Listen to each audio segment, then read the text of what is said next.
I was just out for my usual hike, trekking along the familiar path that winds through the deep woods behind my cabin. The air was crisp, filled with the scent of pine and damp earth.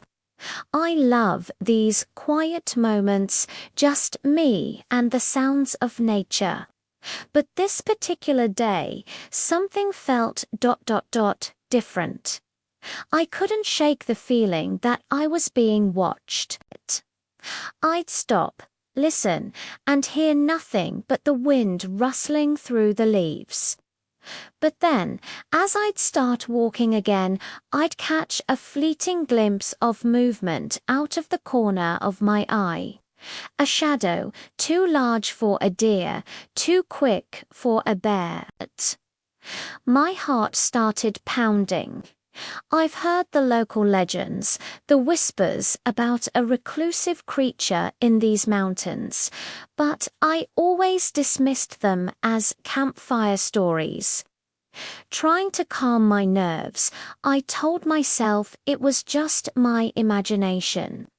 I picked up my pace, heading towards the river, my favorite spot to sit and think. But the sound of rushing water usually soothes me, but today it seemed to amplify the silence of the woods around me. The feeling of being followed grew stronger with every step. I could hear the faint, heavy tread of something keeping pace with me, just out of sight. I reached the riverbank, my senses on high alert. I turned around slowly, scanning the dense tree line, and that's when I saw him.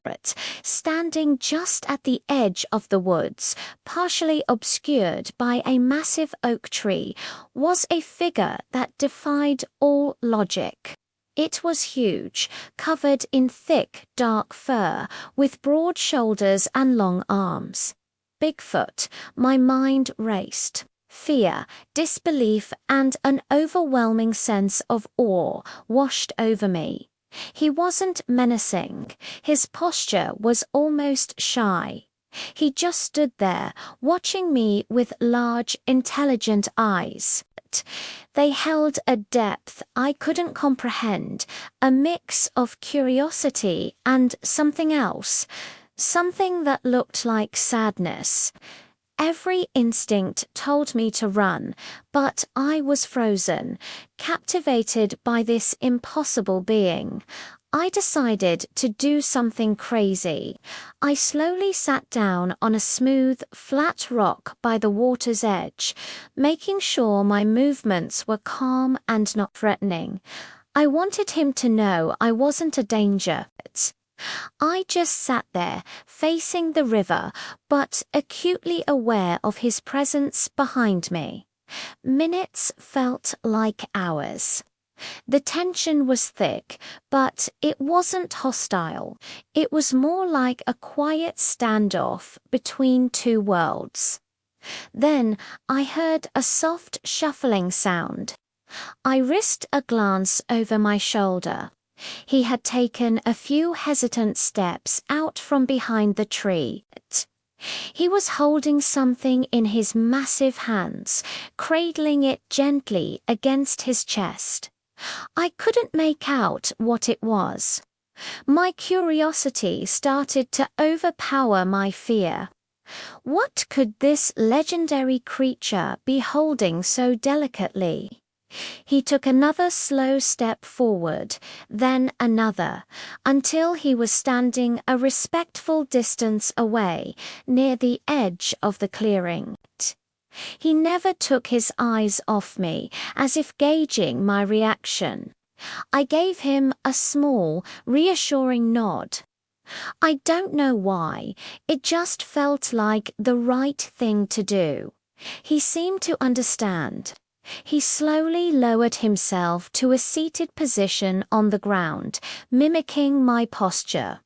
It was an incredible moment. Here we were, two beings from completely different walks of life, sharing a silent moment by the river. The myth, the legend, was sitting 20 feet away from me. Then, with a movement so gentle it seemed impossible for a creature of his size, he extended his hands towards me. My heart leaped into my throat. What was he offering? Was it a gift? A warning? I squinted, trying to see what he held. Cradled in his enormous, fur-covered palms was a tiny, fledgling bird. It was trembling, its feathers ruffled and wet. One of its wings was bent at an odd angle. The Bigfoot looked down at the tiny creature, then back up at me, his eyes pleading. It was a look that transcended language, a universal appeal for help. My fear completely vanished, replaced by a wave of pure empathy. This giant, mysterious creature of the forest wasn't a monster. He was a protector. He had found this injured bird and, for some reason, he thought I could help. He had followed me, not to harm me, but because he needed me. Slowly, I stood up and walked towards him. He remained perfectly still, his trust in me absolute. I knelt down in front of him, my eyes welling up. The sheer gentleness of this powerful being, caring for the smallest and most fragile of animals, was overwhelming. My heart just melted. I carefully reached out and took the little bird from his hands.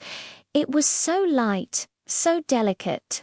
His huge fingers retracted with painstaking care, making sure not to harm it further. I looked up at him, and our eyes met. In that moment, I felt a connection, a profound understanding that I'll never be able to fully explain. "I'll take care of him," I whispered, my voice thick with emotion. "I promise." He let out a low guttural sound, a soft rumble that vibrated through the air. It wasn't a roar. It was a sound of acknowledgement, of gratitude. He watched me for another moment, then slowly rose to his feet. With one last long look, he turned and disappeared back into the silent depths of the forest as quietly as he had appeared. I stood there by the river, holding the tiny injured bird. My world completely changed. The legends were true, but they had it all wrong. He wasn't a beast to be feared or hunted. He was a gentle giant, a guardian of the woods. And he had chosen to share a secret with me, to show me a side of the world I never knew existed. I took the little bird back to my cabin, made a small splint for its wing, and cared for it until it was strong enough to fly. Every day I think about that encounter.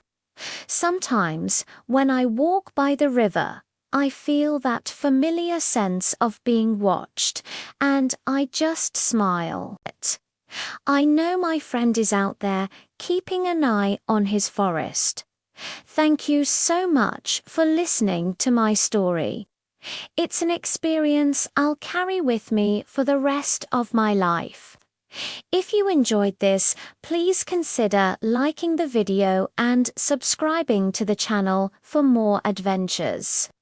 Stay curious, and I'll see you in the next one.